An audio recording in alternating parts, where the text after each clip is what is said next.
کی باتیں، اذان پر پابندیوں کی باتیں، ہزاروں عورتیں ہماری مرتد ہو رہی ہیں۔ آپ سروے پڑھیں گے 3 سال کے اندر ایک سروے کے مطابق 1.5 لاکھ سے زیادہ ہماری مسلم بچیاں غیر مسلموں سے شادی کر کے مرتد ہو چکی ہیں۔ یہ سارے مسائل ہیں، اس سے غافل ہو کر ہم ان چیزوں میں پڑے ہوئے ہیں، اپنا وقت ان چیزوں میں برباد کر رہے ہیں، اور اس میں پھر لڑائی جھگڑے تماشا بنے ہوئے ہیں۔ غیروں کے سامنے تماشا ہے، کیا ہماری اوقات غیروں کے سامنے رہے گی؟ کس منہ سے ہم اسلام کا پیغام ان تک پہنچا سکیں گے؟ ہم کیسے کہیں گے ہمارا اسلام سلامتی کی دعوت دیتا ہے، ہمارا اسلام امن کی دعوت دیتا ہے، ہمارا اسلام مل جل کر رہنے کی دعوت دیتا ہے، اور ہم آپس میں لڑتے ہیں، کھیل میں لڑتے ہیں، پوری دنیا دیکھتی ہے ٹی وی کے ذریعے سے۔ کیا منہ دکھائیں گے ہم اللہ کے پاس بھی، کیا منہ دکھائیں گے ہم لوگوں کے پاس بھی؟ میرے دینی اور ایمانی بھائیوں، بزرگوں اور دوستوں، سال دیکھیے کتنی تیزی سے گزر رہا ہے۔ ابھی شعبان کا مہینہ شروع ہو چکا ہے، اس کے بعد رمضان کا مبارک مہینہ آنے والا ہے۔ جیسے کسی گھر میں شادی ہوتی ہے تو شادی سے کئی دنوں پہلے سے اس کی تیاریاں شروع ہو جاتی ہیں، تاکہ عین شادی کے موقع پر کوئی کمی بیشی نہ ہو، کوئی ایسی بات پیش نہ آئے کہ جس سے مہمانوں کو تکلیف ہو سکے، یا شادی کے پروگرام میں کوئی اونچ نیچ ہو سکے، اس لیے پہلے سے اس کی تیاری شروع کر دی جاتی ہے۔ ایسے ہی رمضان کا جو مبارک مہینہ آ رہا ہے، رمضان کی تیاری کب سے کی جائے، اس کے لیے تو بزرگوں نے بہت سی ایسی چیزیں لکھی ہیں کہ پڑھ کر حیرت ہوتی ہے، لیکن اتنی دور تک پہنچنا ہم جیسے کم ایمان والوں کے بس میں نہیں ہے۔ ہم کیا کر سکتے ہیں؟ اللہ کے رسول صلی اللہ علیہ وسلم نے ہم جیسے لوگوں کے لیے بھی اپنا ماڈل پیش کیا۔ اللہ کے رسول صلی اللہ علیہ وسلم کا شعبان کے مہینے میں خاص اہتمام ہوتا تھا۔ رمضان کی تیاری کے لیے اللہ کے رسول صلی اللہ علیہ وسلم شعبان کے مہینے ہی سے کوششیں کیا کرتے تھے۔ بخاری اور مسلم شریف کی روایت میں ہے کہ حضرت عائشہ رضی اللہ تعالیٰ عنہ فرماتی ہیں کہ اللہ کے رسول صلی اللہ علیہ وسلم رمضان کا مہینہ تو مکمل روزہ رکھتے تھے، رمضان کے مہینے کے علاوہ شعبان کے مہینے سے زیادہ کسی مہینے میں روزے نہیں رکھا کرتے تھے۔ یعنی شعبان کے مہینے میں جتنی کثرت سے اللہ کے رسول صلی اللہ علیہ وسلم روزے رکھا کرتے تھے، دوسرے دنوں میں اتنی کثرت نہیں ہوتی تھی۔ اس کی وجہ کیا ہے؟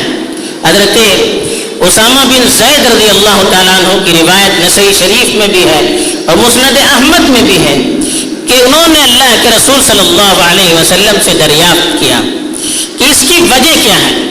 شعبان کے مہینے میں آپ اتنا اہتمام کیا کرتے ہیں، کثرت سے روزے رکھتے ہیں، عبادتیں کیا کرتے ہیں، اکثر اوقات ذکر و اذکار میں اور اللہ کی عبادت میں گزارا کرتے ہیں، اس کی آخر وجہ کیا ہے؟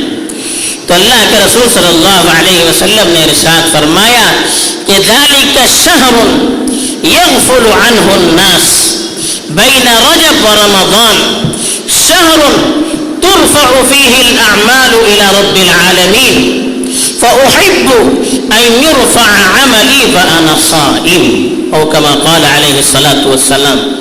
اللہ کے رسول صلی اللہ علیہ وسلم نے اس کی وضاحت کرتے ہوئے فرمایا یہ ایسا مہینہ ہے کہ عام طور پر لوگ اس مہینے میں غفلت برتتے ہیں، اس لیے کہ اس سے پہلے کا جو مہینہ تھا رجب، یہ محترم مہینوں میں سے 4 مہینے، فیہا 4 حرم، قرآن میں فرمایا سال کے 12 مہینے ہیں، ان میں سے 4 مہینے بہت زیادہ محترم ہیں۔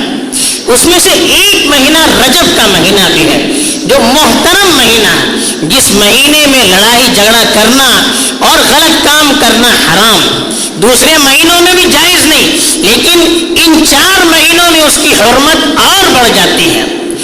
تو یہ شعبان سے پہلے والا مہینہ رجب جو محترم مہینہ تھا، عام طور پر لوگ اس کا احترام کیا کرتے تھے، اور شعبان کے بعد کا جو مہینہ ہے وہ رمضان کا، اس کا تو سب احترام کرتے ہیں، اس کی برکتیں سب کو معلوم ہے۔ تو ان 2 مہینوں کے درمیان جب شعبان کا مہینہ آتا تھا تو لوگ اس میں غفلتیں برتا کرتے تھے۔ حالانکہ آپ کو معلوم ہے کہ ساتھ رہنے کے اثرات ہوتے ہیں، تو یہ مبارک مہینہ، اس سے پہلے بھی ایک محترم مہینہ، اس کے بعد بھی ایک محترم مہینہ، 2 محترم مہینوں کے درمیان میں جب یہ مہینہ ہوگا تو ظاہر بات ہے یہاں سے بھی اثرات آئیں گے، یہاں سے بھی اثرات آئیں گے، اور دیگر مہینوں کے مقابلے میں اس کی فضیلت خود بخود بڑھ جائے گی۔ تو اس لیے اللہ کے رسول صلی اللہ علیہ وسلم نے فرمایا یہ بھی بڑا محترم مہینہ ہے، لیکن لوگ اس مہینے کے سلسلے میں بڑی غفلت برتتے ہیں۔ اس مہینے میں جو اہتمام ہونا چاہیے، جس طرح اللہ کی طرف متوجہ ہونا چاہیے، اس طرح اللہ کی طرف متوجہ ہونے کا اس مہینے میں اہتمام نہیں ہوتا۔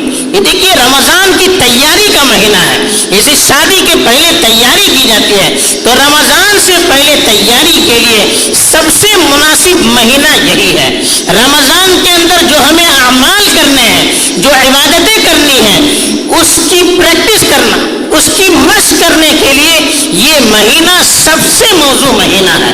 اس لیے ہمارے اسلاف کے یہاں اس مہینے کا بڑا اہتمام ملتا ہے، اس لیے اس کو شہر القرہ بھی کہتے تھے لوگ، جو پرانے بزرگان دین تھے اس کو شہر القرہ کہتے تھے، اس لیے کہ ہمارے اسلاف اس مہینے کے اندر کثرت سے تلاوت کیا کرتے تھے، اس لیے کہ رمضان کا مہینہ قرآن کا مہینہ ہے، اس میں زیادہ قرآن کی تلاوت ہونی چاہیے۔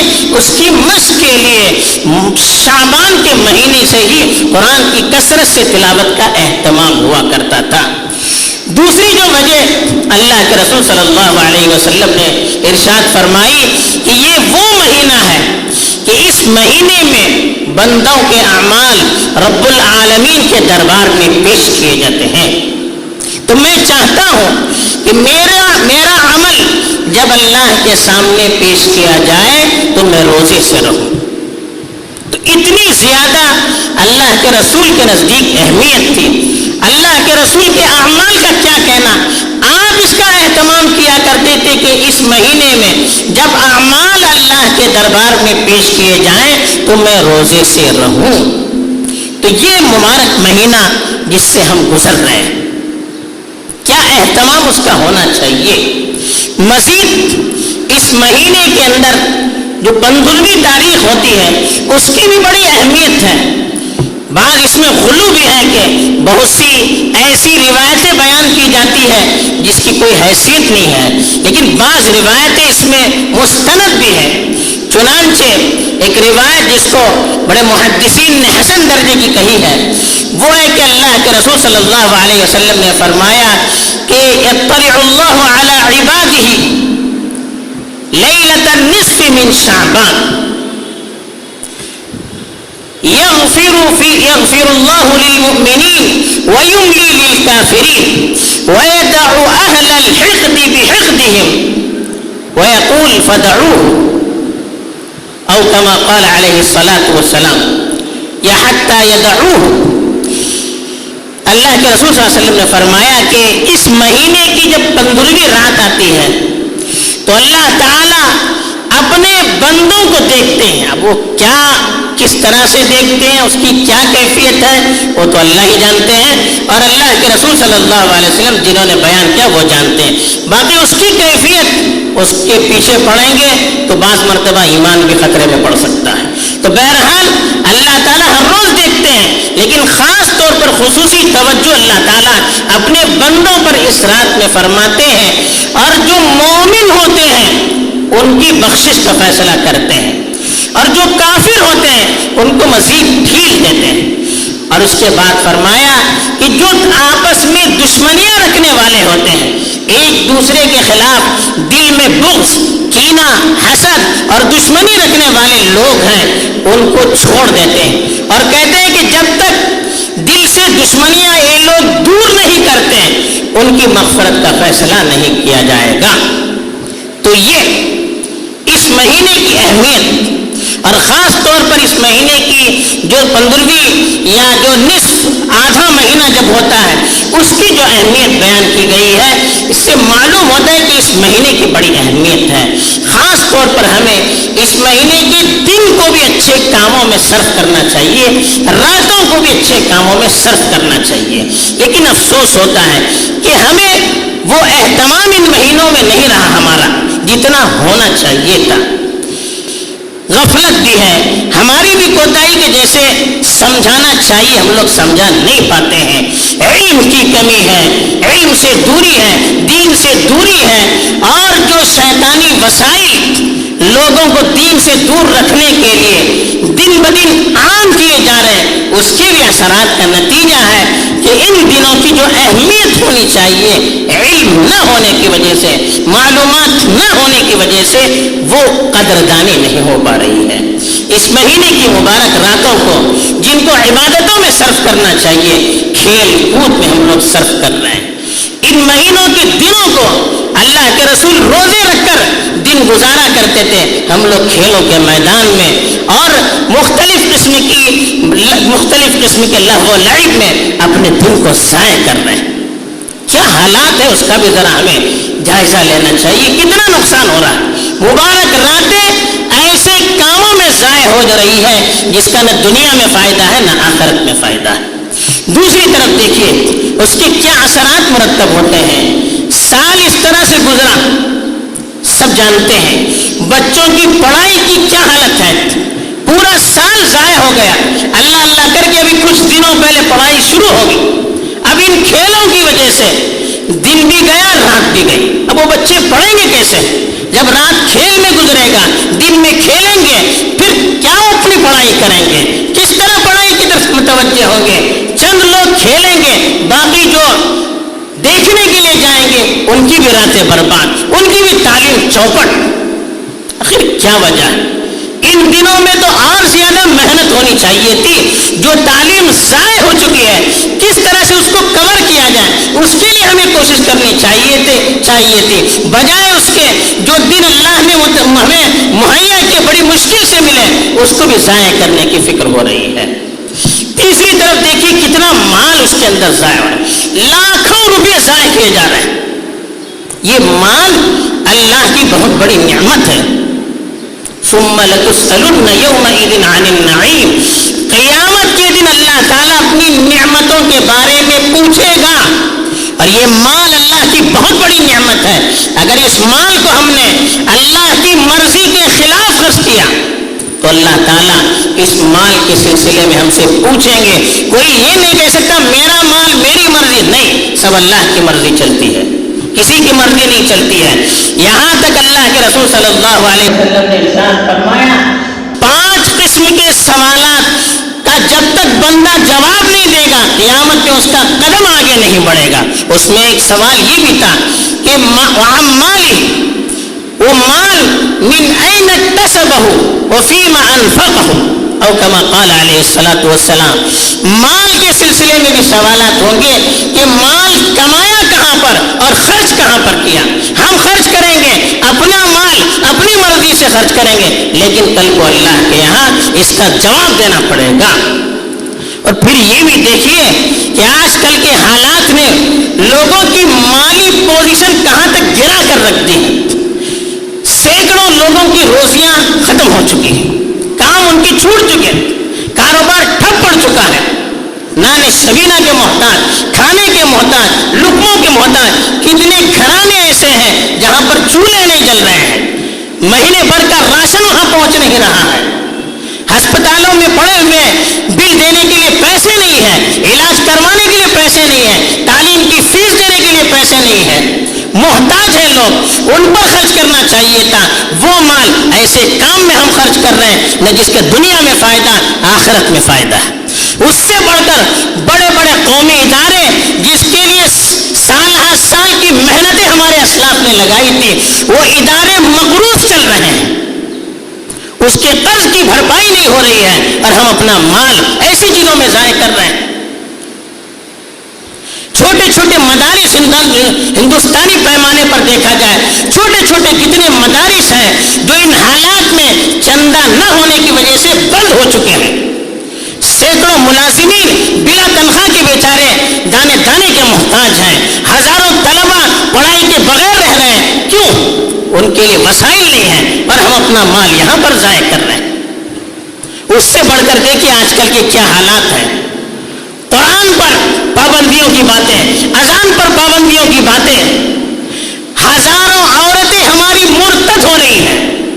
آپ سروے پڑھیں گے 3 سال کے اندر ایک سروے کے مطابق 1.5 لاکھ سے زیادہ ہماری مسلم بچیاں غیر مسلموں سے شادی کر کے مرتد ہو چکی ہیں. یہ سارے مسائل ہیں، اس سے غافل ہو کر ہم ان چیزوں میں پڑے ہوئے ہیں، اپنا وقت ان چیزوں میں برباد کر رہے ہیں اور اس میں پھر لڑائی جھگڑے تماشا بنے ہوئے ہیں. غیروں کے سامنے تماشا ہے. کیا ہماری اوقات غیروں کے سامنے رہے گی؟ کس منہ سے ہم اسلام کا پیغام ان تک پہنچا سکیں گے؟ ہم کیسے کہیں گے ہمارا اسلام سلامتی کی دعوت دیتا ہے، ہمارا اسلام امن کی دعوت دیتا ہے، ہمارا اسلام مل جل کر رہنے کی دعوت دیتا ہے، اور ہم آپس میں لڑتے ہیں، کھیل میں لڑتے ہیں. پوری دنیا دیکھتی ہے ٹی وی کے ذریعے سے. کیا منہ دکھائیں گے ہم اللہ کے پاس بھی؟ کیا منہ دکھائیں گے ہم لوگوں کے پاس بھی؟ ان حالات میں ہمیں ذرا سنجیدگی سے غور کرنا چاہیے.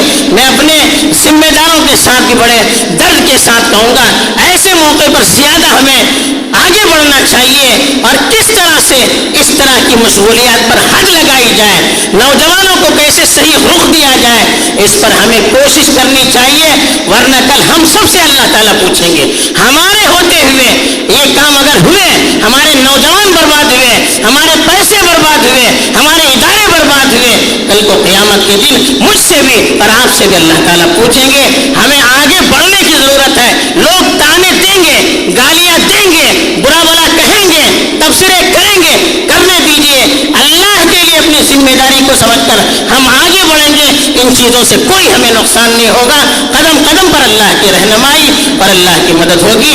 اللہ تعالیٰ مجھے بھی اس سلسلے میں کوشش کرنے کی توفیق دے، آپ کو بھی توفیق دے. آمین. وآخر دعوانا الحمد للہ رب العالمین.